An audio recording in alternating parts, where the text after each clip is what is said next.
Hi, it's me again with Corel Draw Tips and Tricks. Somebody sent me this file and they used the envelope tool and they're not happy. They did a pretty good job, but they got some leakage and stuff. And they really want it to flow more instead of looking like he called it a picket fence. So I'm going to try it without the envelope tool. I'm just going to make a ellipse. And then I'm going to go to my basic shapes. Yours might say common shapes like mine, depending on what version. And then let's get the heart. And you can play around with this. I draw in hairline, and this is one of the reasons why, and I'm going to show you. So we're going to make this flow. So I'm going to hit P, put it in the center of the page. Then while holding down the control button, I'm going to go right there. Now I am going to use a 2-point line, and I'm going to rotate it 10 degrees, and then Control D and mirror it. So I have 20 degrees between there. But normally I use the envelope tool. Well, this time I'm not, because the envelope tool is going to change the shape of it. And this might be a little more difficult than I can even do. I'm going to raise that up a little bit. Because see, we just can't get a good flow. But without using an envelope tool, I'm going to use the 3-point curve line, and I'm going to start about right there and go to right there. And I'm just going to give it a little bit of a curve. And I'm making the heart a little fatter. But I want that line to kind of flow and not particularly. So now let's get the shape tool and let's see if we can't bring this down a little bit.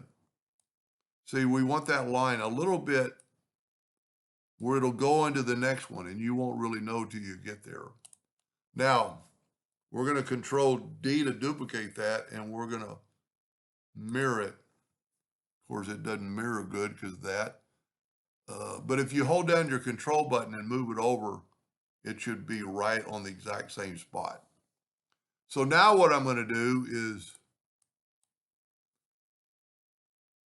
take away these lines. I'm going to get my virtual segment delete key. I call it a key. Ooh, so I wasn't touching somewhere. Yeah, that node's not touching. So we're going to move it over to there. Then we'll look at the other side. So then let's see if we can't delete that line without deleting the heart.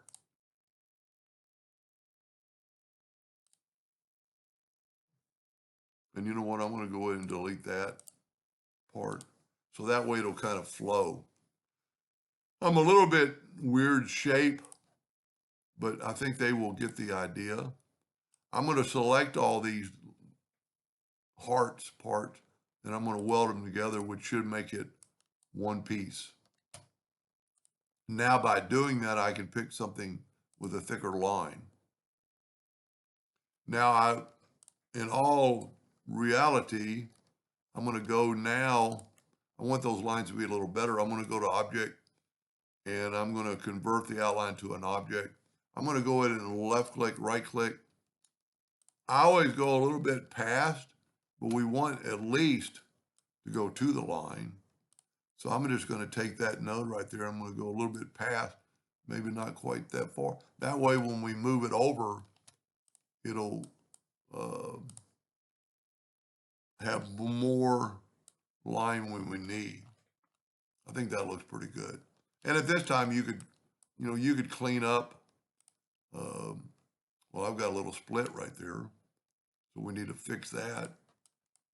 That's where the joint was. But all you have to do is just take that node and then take your virtual segment delete key and delete that line. Now I am going to see, if you don't do that, it's going to do this because those nodes aren't touching. So take your shape tool, and then I'm going to fill in with the smart fill tool to make that all one piece. Of course, I'm going to lose my, well, you know what? I can take my lines away now. You know what? I'm not going to take them away. I'm going to nudge them because I want them back. So I'm just moving them over. That way the Smart Fill won't stop on the line. But if we take the Smart Fill tool, we'll go and use blue right now.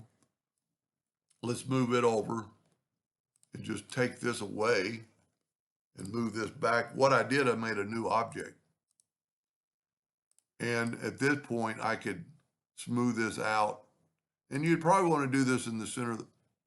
That's way too big. Probably want to use this in the center of the page if you wanted your heart perfectly symmetrical. I'm going to call that good. Now let's just keep our fingers crossed. Let's go ahead and move these lines out of the way.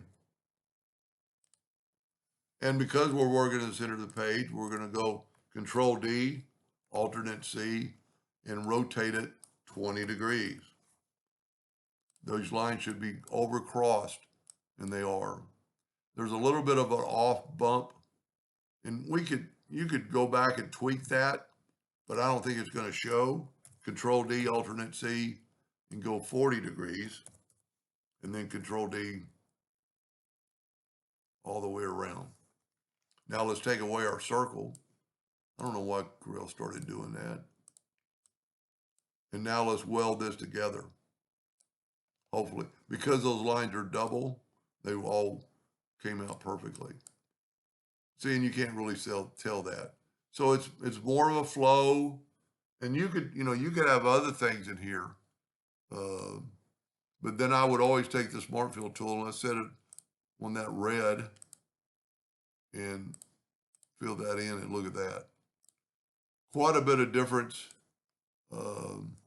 This looks like a bunch of, he called it picket fences, and he's kind of true, but this looks more like a flow. That looks pretty good. And there's a lot more you could do to this. And, but anyway, for the one I'm helping, I'll send you this file. Feel free to use it, but try doing it yourself. Learn a little bit. Anyway, I hope that helped a little bit. Thank you for watching.